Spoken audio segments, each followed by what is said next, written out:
Inscreva-se no canal O Bem contra o Mal para acompanhar as mais poderosas histórias da guerra espiritual entre o reino de Deus e os ataques do inferno.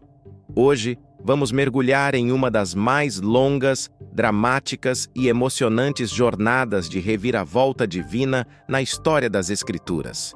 A inacreditável história de José, o escravo que se tornou governador do Egito.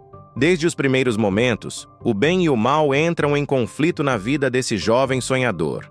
José, filho de Jacó com Raquel, era amado por seu pai mais do que todos os outros filhos.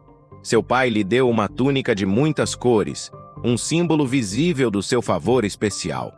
Mas o favor que estava sobre José atraiu o olhar mortal da inveja. Um espírito destruidor que, ao longo da história, tem tentado calar os escolhidos de Deus. José era jovem, puro de coração, mas carregava algo que poucos compreendiam: sonhos vindos do alto. Ele compartilhou 2 sonhos proféticos com seus irmãos. Em um, os feixes de trigo de seus irmãos se curvavam diante do seu. No outro, o sol, a lua e 11 estrelas se inclinavam perante ele. Gênesis 37, 5, 11. José não sabia que estava revelando visões do seu futuro como governante. Mas os irmãos viram aquilo como afronta. Tomados por ciúmes, os irmãos planejaram algo terrível.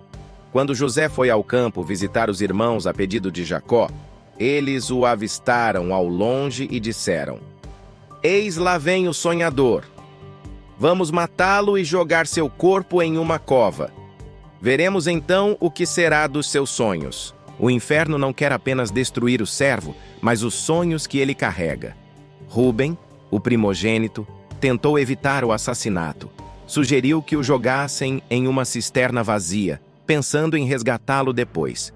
Mas enquanto ele se ausentava, Judá teve outra ideia: vender a José como escravo a uma caravana de ismaelitas que passava. Por 20 moedas de prata, eles venderam o irmão. Gênesis 37, 18, 28. O justo foi traído, vendido, despojado da túnica e dado como morto. Eles mancharam a túnica com sangue de cabra e enganaram Jacó, que chorou inconsolável por seu filho. Enquanto isso, José foi levado ao Egito. Ali foi vendido a Potifar, capitão da guarda de Faraó, um lugar de humilhação.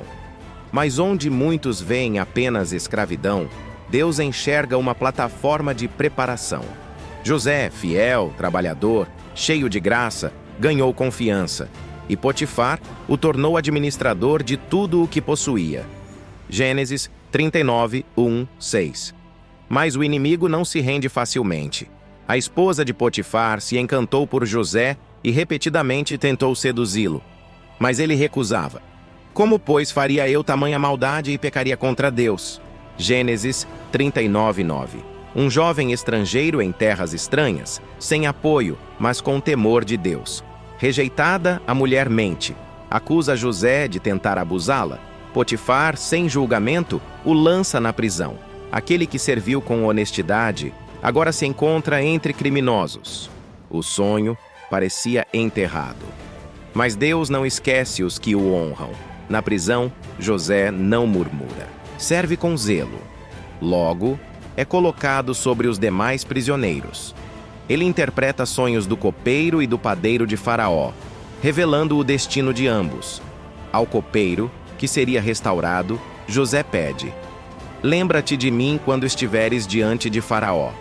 Mas o copeiro o esqueceu. José passa mais 2 anos preso. Deus o mantinha no lugar da espera, porque o tempo de Deus é perfeito. E então, Faraó tem 2 sonhos enigmáticos. Nem os magos nem os conselheiros sabiam o que significavam. A memória do copeiro é ativada. Faraó manda chamar José. Ele é barbeado, limpo, vestido.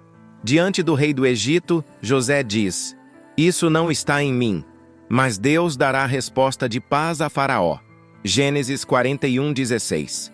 José interpreta os sonhos. 7 anos de fartura, seguidos por 7 anos de fome. E propõe um plano estratégico. Faraó, maravilhado, diz: "Acharíamos um homem como este, em quem há o Espírito de Deus?" José é exaltado. do fundo da prisão ao topo do império. Gênesis 41, 38, 44. Recebe anel, vestes reais, colar de ouro. Um novo nome, Zafenate-Paneia. Passa a ser o segundo no comando de todo o Egito. Deus não apenas o restaurou, Deus o posicionou para cumprir o plano maior. Os anos passam. A fome alcança o mundo. E Jacó envia seus filhos ao Egito em busca de alimento. Os mesmos que o venderam agora se curvam diante dele, sem saber quem é. José os reconhece. Emocionado, os testa. Deseja ver se mudaram. Reencontra seu irmão Benjamim.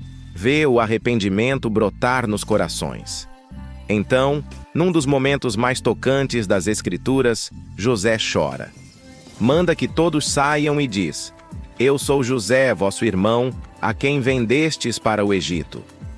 Os irmãos ficam atônitos, mas ele prossegue: Deus me enviou adiante de vós para preservar vidas. Gênesis 45, 4, 7. Ele os abraça, os perdoa, chora com eles. Deus usou tudo: traição, cova, prisão, esquecimento, para preparar uma salvação. Israel desce ao Egito e é sustentado. Anos depois, após a morte de Jacó, os irmãos temem vingança. Mas José diz: Vós, na verdade, intentastes o mal contra mim. Porém Deus o tornou em bem, para fazer como se vê neste dia, para conservar muita gente com vida. Gênesis 50, 20. O bem venceu. O sonho se cumpriu. E José, o escravo, foi instrumento de salvação. Nunca subestime o que Deus pode fazer com quem permanece fiel. Mesmo que te vendam, mesmo que te traiam, mesmo que te esqueçam, se o favor de Deus estiver sobre ti, nenhuma prisão pode impedir teu destino. Inscreva-se no canal O Bem contra o Mal e compartilhe essa história com quem precisa lembrar que Deus ainda transforma a escravidão em honra, dor em propósito e o mal em redenção. O bem sempre triunfa sobre o mal.